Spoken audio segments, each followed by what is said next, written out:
सुपीएम भोजपुरी लोकगीत में आप लोग का स्वागत है। आज आप लोग के लिए एक प्यारा से जबरदस्त पति पत्नी पे कजरी गीत है। कजरी गीत में लड़ाई हो रही है, कैसे उस पे एक गीत है, तो एक बार आप लोग फुल वॉच करके जरूर सुनिएगा।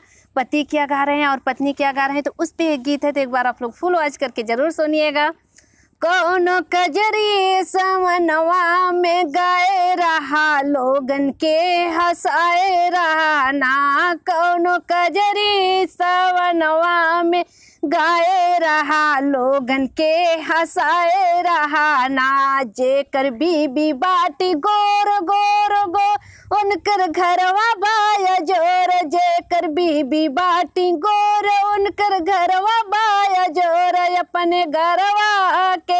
अपने घरवा के बत्ती बुझाए रहा, लाइट बिल बचाए रहा ना। अपने घरवा के बत्ती बुझाए रहा, लाइट बिल बचाए रहा ना। कौनो कजरी सावनवा में गाए रहा, लोगन के हंसाए रहा ना। कौनो कजरी सावनवा में गाए रहा, लोगन के हंसाए रहा ना।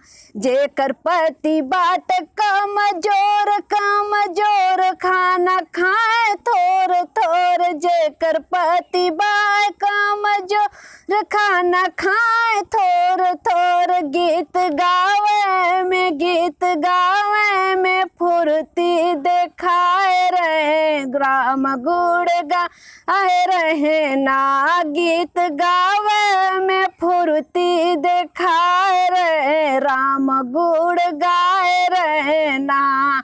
जेकर बीबी बाटी मोट ओकर घरवा में बड़ी नोट। जेकर बीबी बाटी मोट ओकर घरवा में बड़ी नोट।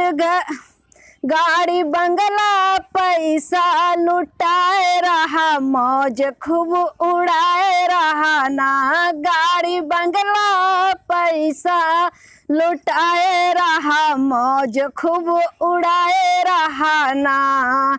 जेकर पति बाट सांवर ओकरे माथवा पे बड़ा पावर। जेकर पति बाट सांवर, उनके माथवा पे बड़ा पावर।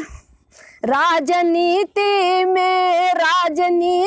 में सिक्का जमाए रहा, इनकम बढ़ाए रहा ना। राजनीति में सिक्का जमाए रहा, इनकम बढ़ाए रहा ना।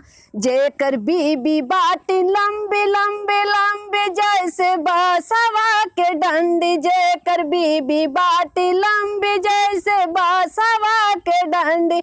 उनके लाली लिपस्टिक मंगाए रहा, शौक खूब पुराए रहा ना।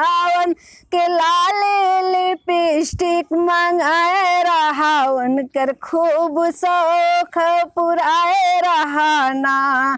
जेकर बीबी बाटी छोट उनकर मनवा में ना खोट। जेकर बीबी बाटी छोट, उनके मनवा में ना खोट। नहु का बेड़ा लगाए रहा, हिम्मत बढ़ाए रहा ना।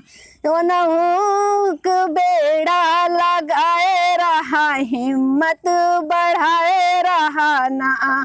पार नहु का बेड़ा लगाए रहा, हिम्मत बढ़ाए रहा ना।